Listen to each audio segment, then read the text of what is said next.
Welcome to the Contracting Officer Podcast. It's not just for contracting officers. If you're anywhere in the GovCon world, this podcast is for you. Thanks for joining us in our mission to make government contracting better, one contract at a time. Our topic today is small business innovative research. We've talked about this topic many times on the podcast, but this time we're bringing in a little bit of outside perspective. Today, we welcome special guest Geoff Orozem to talk about why SBIRs are such an amazing opportunity for small businesses and for the government. All right, let's jump into my conversation with Geoff. We'll start by letting him introduce himself. My name is Geoff Orozem. I'm one of the co-founders of Eastern Foundry and Federal Foundry. And we got started, a little over 5 years ago now with a real mission to try to help small businesses gain access to the federal market. And, for those people who are familiar with the Eastern Foundry side, we were doing that through physical co-working and incubation. And then probably 3 years ago, we saw that we needed to be able to reach a bigger audience. And we would just open our second location, and we were finding that our communities were not interacting as well as we wanted them to. So we started really looking at digital solutions, so online education, services, software, and that was the genesis for Federal Foundry. So for the past couple of years, we've been producing solutions that help small businesses access the federal market that are agnostic to where they physically are. And over the past 2 years, we've really taken a focus on SBIR, SBIRs, just because we think it's just such a wonderful way for new businesses to access the federal market. And because it attracts and provides something that a classically pure play commercial company is interested in, which is growth capital. And then that becomes this almost like a gateway drug that exposes them to the federal market and then helps them start seeing that maybe there are bigger and better opportunities within it. We've talked about SBIRs on quite a few podcasts, and today we're looking at it from a little bit different angle with Geoff. A quick refresher on SBIRs. We won't go into detail. There's separate podcasts on that. SBIR stands for Small Business Innovative Research, and it's a competitive program that encourages U.S. companies, domestic small businesses, to get engaged with the federal research and development folks across agencies for technologies that have potential for commercialization. The SBIR program is for small businesses, Small Business Innovative Research. This enables small businesses to get funding from the federal government to develop technologies that they might otherwise not have funding for, with the intention that the federal government is doing the country good and the economy good by investing in things that the government gets to use, but also have commercial potential. So you have to have something you want to study, you want to work on, that not only will help the commercial market, but also meets some specific government research and development needs. They might not even know they have the need at first. You may give them an idea and they say, yes, that is a great idea for us.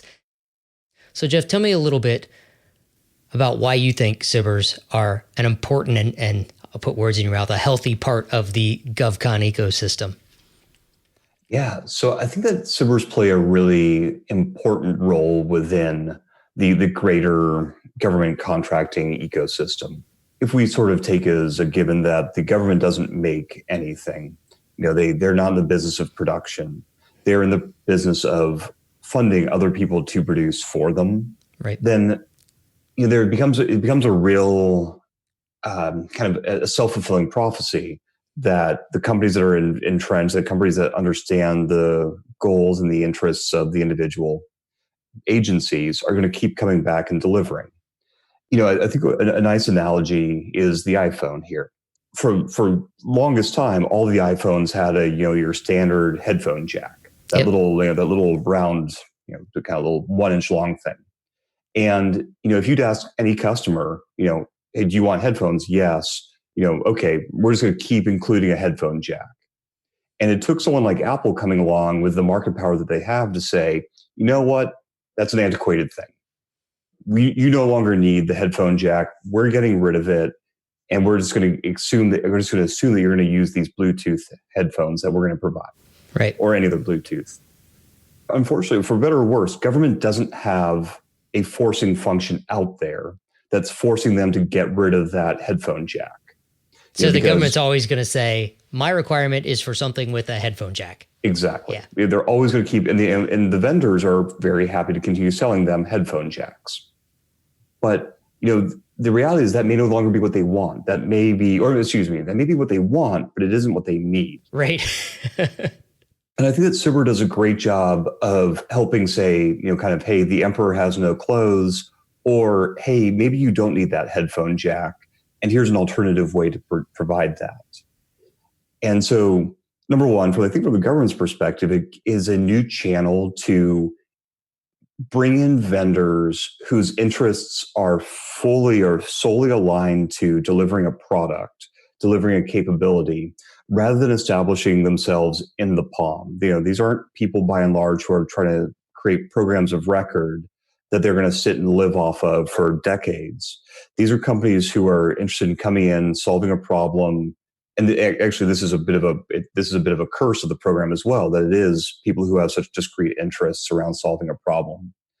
But it creates this nice opportunity for the federal government to get exposure to new ideas, new solutions. And on the other hand, it creates this opportunity for commercial companies to gain access to growth capital, gain access to federal R&D facilities, gain access to a lot of things they need as young businesses without giving up any equity. Yep. So it's a nice transit, nice balance. Let's define a couple. You dropped a couple acronyms on there. Sure. POM, Program Objective Memorandum, I think, and that is the document that it's the funding request document that flows through at least the DoD side. Mm-hmm. And Program of Record is the pot of gold at the end of the rainbow. That's what you want to become. That's what you want your product or program to become if you're a federal contractor, because that means it's part of the budget that is funded year after year. The government market is a bit different than the commercial market from the sales and marketing perspective. Government folks aren't subjected to the same sales cycle and sales processes that commercial companies are used to. And government contractors get used to some of them get used to sitting around and waiting for something to be posted. And then, I can bid on that. SBIRs actually give you the opportunity to pitch ideas, to present ideas that the government hasn't thought of and hasn't written a firm requirement for yet. They just say, we kind of want something to do with landing on the moon. Tell us how you might help. Yeah, so I think you're touching on a really important piece of the SBIR's advantage, because the requirements tend not to be as tightly defined. And this is not always the case. Like I was reading the topic, the SBIR topics drop that just came out, 2-3 weeks ago from DoD, and some of them are extremely tightly defined. Yeah. There's really, my read was that you had very few degrees of freedom in the solution set that you wanted to provide. But a lot of them were quite broad. It was kind of more to your example of, hey, help us land on the moon. Where you could say, hey, that's a wide open field. There are a lot of different ways you can help someone land on the moon. And that provides a lot of opportunity because, as someone who's a relatively new entrant into the federal market, one of the most challenging things I found was figuring out who the customer was. You just have this extraordinarily large institution that is the U.S. federal government. Yeah. And you have something that you do. A lot of people on here, I suspect, are in cybersecurity. It's one of the hottest areas right now. Everyone seems to be in cyber. And you're saying, oh, great, I've got a cybersecurity product or service. I'm really excited about it. And if you go to Bank of America, you go to Walmart, any of these other companies, you can find the chief security officer. And you can find, the people who are on LinkedIn that list themselves as being responsible for cybersecurity for this company. And you can reach out to them. And in my experience, it's a fairly fluid conversation because they have a mission and they have a lot of autonomy to fulfill that mission. And in fact, they're being held responsible for their success at securing their company's networks and their company's data. Conversely, in my experience, it's a much more challenging conversation when you're reaching out to a program officer, someone who has a responsibility around, and for this example, cybersecurity. Right. I find that I reach out to them on LinkedIn, and there just seems to be a lot of fear. It becomes a very emotionally challenging Yeah. conversation for the people, because I think there's, rightly or wrongly, there is a perception within government acquisitions officers that if they talk to a vendor, they're putting themselves in danger. Yep. Or, they have to be very tightly controlled in these interactions to ensure that they don't step out of line. Right. And the SBIR program creates a bit of a safe harbor in that, because the requirement's already been put out. It's been said, we are looking for, we, the Army, are looking for this kind of a network security product or network security solution. So if you can start reaching out and say, hey, there's already a requirement out there. It's already effectively funded under this R&D pot of money that is being allocated against SBIRs. I would love to talk to you about what this Army requirement means to you. So you're saying, so when you reach out on LinkedIn, when you are Right. flipping through your Rolodex, it becomes a much easier conversation, because They tell you who to talk to, who might be receptive to listening to your story, right? Instead of going through org charts and trying to figure out who to talk to, and will they talk to you now? I would be honest. I think that I think we'll probably end up getting here about where could SBIR be better. If they would do more of that, that would be a huge leap forward. Because I won't get super inside baseball, but long story short, it's not as transparent as you would wish about who was the originator of that SBIR topic. Yeah. And so, if any SBIR program officers and policy officers are out there, that would be a huge win. Yeah, that's a constant podcast theme, is that openness makes everybody's job easier, right? It brings in companies that suddenly understand what you're looking for and who to talk to that might not bid otherwise. So for government folks, the more that you openly discuss your requirements, your needs when you can, the more likely you are to get better solutions. Absolutely. We talked a little bit about the posting for SBIRs. There's a SBIRs drop, I think you called it. There's a whole bunch of requirements that are released at once that say, send us your ideas for these topics, and at some point we'll make some selections and get back to you if we want to fund your idea, or ask for a more detailed proposal if we want to fund your idea. Mm-hmm. It's a much more streamlined, simplified acquisition process than most government acquisitions and most people are used to. It's not necessarily simple, but it's simpler, easier. Yeah, I think this is one of the perennial tensions within the program, because historically the transition rates, the number of SBIRs that go on to be sold back to the federal government, to the organization that originally said, hey, we need a solution for this, is historically quite low. I ran some numbers and I was kind of estimating it out in kind of the teens for what percentage of all funded SBIRs actually get sold back. So on the one hand, it's great, and as you point out, hopefully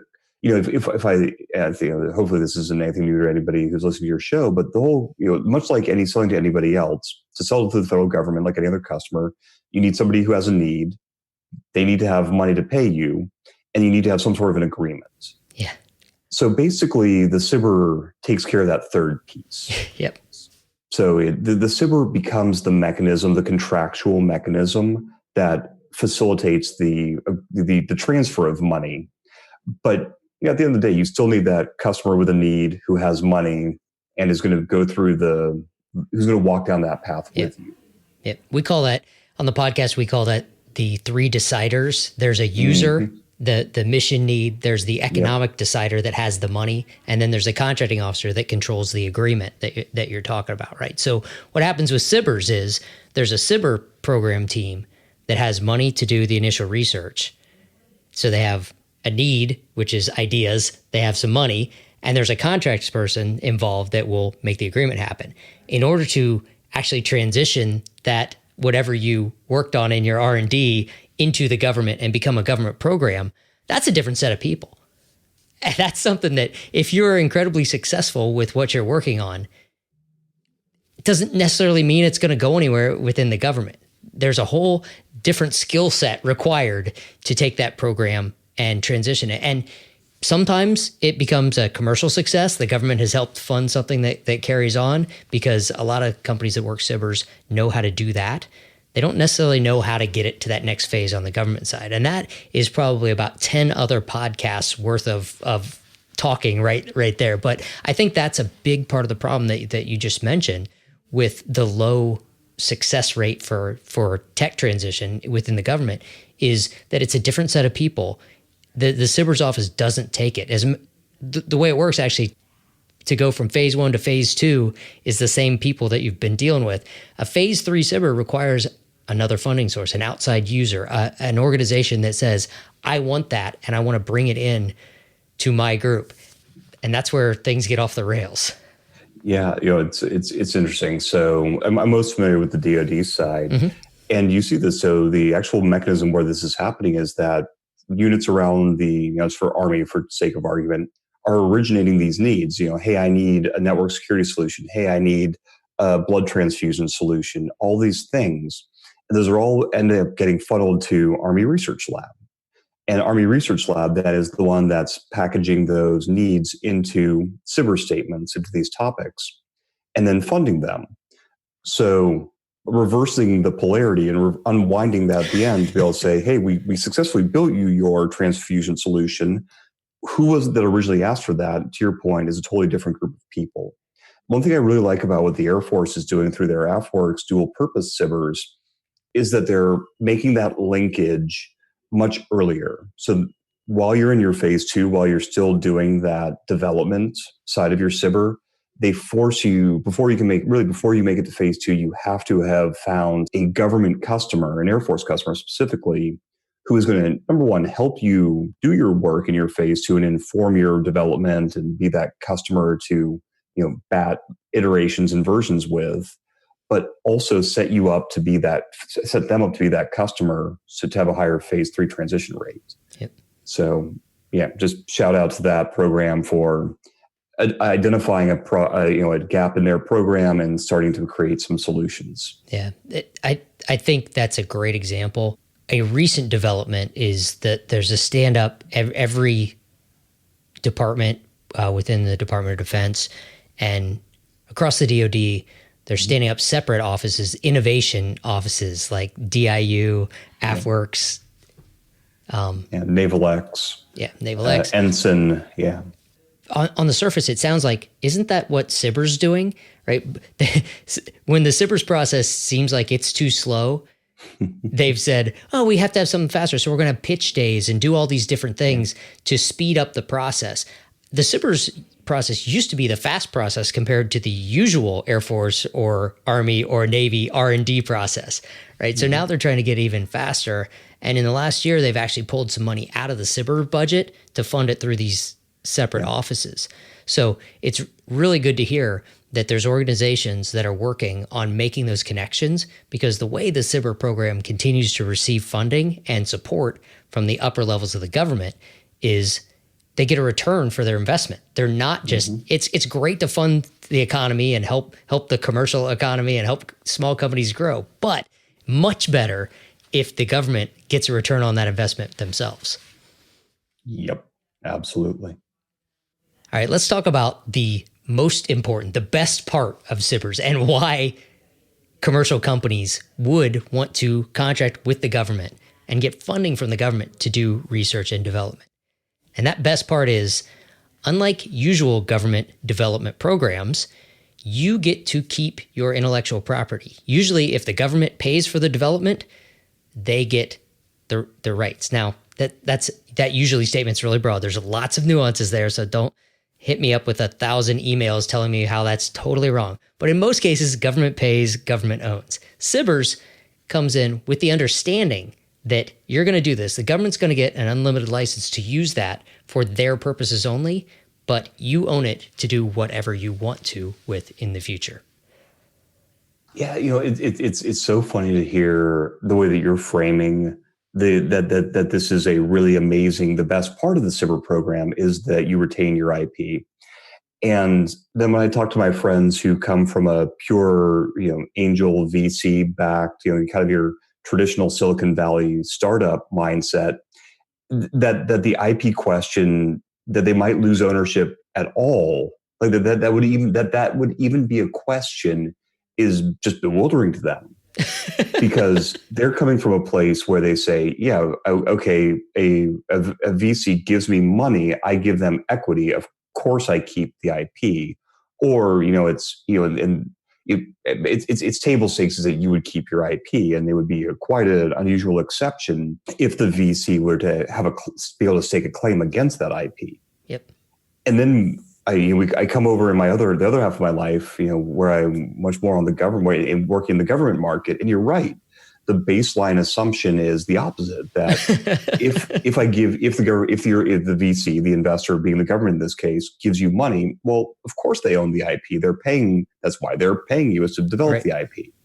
And so it's an interesting shift in mindset that I think has scared off a lot of commercial companies from working with the SBIR program, is because people on the government side frame this as like this great feature, and they're looking at it as like, oh my gosh, this is a flaw that we never even thought we had to ask about. So I've had this basic interaction enough times that it just always makes me laugh a little bit. Yeah. But you're absolutely right that this is a great piece of the SBIR program, because it aligns the mechanisms of the SBIR program much more closely to the way that commercial companies, these classic startups, think about the world, which is, with the SBIR program, you keep your IP. And unfortunately, I think that, what you said also, it's like, the government gets an unlimited license for their use. That freaks so many people out. Yeah. Because again, the baseline assumption in government land is you don't keep the IP. And so the way that the SBIR IP regime is crafted is as by exception. Yep. It's like the government has unlimited use rights and kind of quote unquote almost owns it, but you get to keep it for 4 years. And as we were talking about earlier, that may change. That's probably going to change 20 years. Right. And so it's the way that the government talks about the IP protections are actually it's a very generous IP regime. Yeah. But the way they talk about it, I think, scares people off. I think so too. It's hard to articulate. Yeah, I think so too. There's more confusion around data rights than just about anything else in the government contracting world. The key thing you touched on that I think makes the difference, as a company working with venture capital, they give you money, you give them equity. You keep your IP, but it's dilutive, I think, is the right financial term. Right now, your ownership stake is less. They own part of your company. The government gives you money, you get to keep your IP, and they don't own any of your company. So it's a non-dilutive event, which is that amazing. That is the real, I think I already said, pot of gold at the end of the rainbow. I can't use my lame analogies over and over in one episode. Yeah, I completely agree with you. Like, that is the essence. That is the thing that gets companies to pay attention. It's, I'm going to get a bunch of funding to develop a product, and I'm going to keep all my equity. Yeah. It's as unbelievable as this idea that, your IP, you might not keep it. Like, that is equally unbelievable, in this case, in the good way. Yeah. This is the closest thing I've ever heard of to a free lunch. Yeah. It comes with a few, it's not completely free, right? It comes with a few limitations, a few issues. We already talked about how the government's going to get a license to do what they want to do with it, right? They paid for it. They get to use it. They don't have to pay you again to use it. That seems fair given the other benefits that come with SBIRs. But there's other limitations as well, starting with, you have to deliver what the government's asking for. If your idea for a product fits the commercial market but not quite the government market, they're going to insist that the development meets their needs, and you may have to invest additional money to make it truly commercial in the end. They might get you part of the way down the path, but not the whole way. So you're not completely on your own to do whatever you want with their money. I think you're touching on maybe the most important decision that a company considering SBIR needs to think through. And I probably, 2 or 3 times a week at this point, I get, a business or a group, some group will send a business to me, hey, they're interested in SBIR. And I think there are fundamentally two types of organizations. There's the type of organization that has a really clear sense of themselves and has a product and has a direction that they want to go in, and they're just looking for money to fit to build that thing. And if they and they look at the SBIR list of topics, and they say, wow, this is this DoD or this Department of Energy need is super aligned with what we want to be doing. It's this DoD, this Department of Energy need is very similar to our commercial customers' needs. If we fulfill the R&D that the SBIR implies, it would really advance our commercial capabilities as well. And for those companies, SBIR could not be better. It is just perfection. Right. But as the Venn diagram of the underlying government need and the Venn diagram of the underlying commercial need separate more and more, and I see companies get really sideways because they want to pursue the commercial need, but the SBIR is telling them, actually, you need to go 45 degrees off from your true north.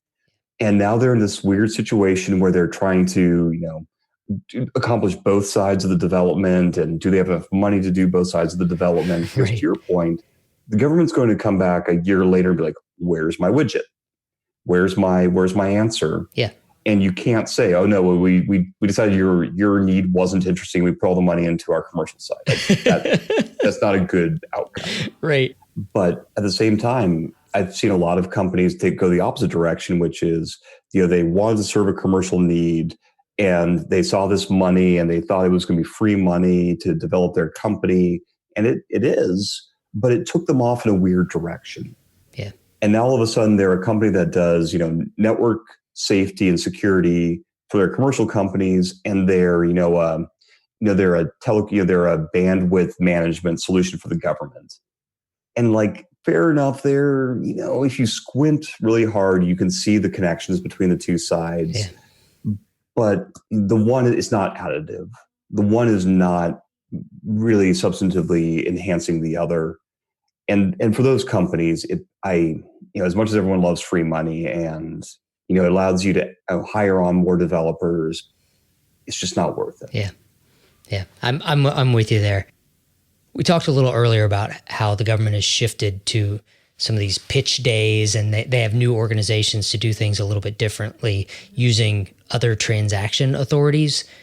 And part of the reason for that is another downside of SBIRs is they do come with a collection of government clauses that you have to be compliant with. And that's another barrier that some companies don't want to have to deal with, that the government is trying to break down through the different types of contract awards. So it goes two ways. If you're on one side, you have an easier way to work with the government without having to be compliant with all the government clauses. But if you want to be compliant, or if you already are, you're limiting the pool of people you have to compete with for the dollars. So that's sort of a plus and a minus to a SBIR all wrapped up in one statement. And speaking of wrapping up, I think now would be a good time. This has been awesome having you today. Great insight. I really appreciate your time. Geoff, if people want to get in touch with you, how would they do that? First of all, thank you so much for having me on. Really enjoyed chatting with you about all things SBIR. And if people want to get in touch with me, two ways, just Geoff with a G, Geoff, at federal-foundry.com. I get a lot of emails from companies that are thinking about walking down this road. Always happy to spend half an hour on the phone with some young founders about how they might want to think about this. And I've actually gotten to the point where I'm getting so many of these kind of cold calls with the same questions that I aggregated kind of the answers to the most common questions around, is SBIR a good fit for me? What's the timeline? What does it entail? What are my chances of winning? All the questions like that. If you go to my website, agency-capital.com, I've got a pretty active blog series of analysis about the program, flow charts for how I would encourage people to think about whether SBIR is a good fit for them, wizards and software that you can download that will help you with all the registrations that you need to do to apply for a SBIR. Actually, we just our app just got on the iOS store, so that's out there. That'll help you keep track of the program. So also free. All right, Geoff, that's great. Thanks again, and hope we can do this again soon. Look forward to it. Thank you for joining us today on the Contracting Officer Podcast, and thanks again to Geoff Orozem for his perspective on SBIRs. This episode of the Contracting Officer Podcast is brought to you by Skyway Acquisition, as usual. Skyway's team of experienced government contracting officer consultants is here to help you through your unique GovCon puzzles. Go to skywayacq.com or call 877-884-5280 to learn more. Thanks again. We'll see you next week.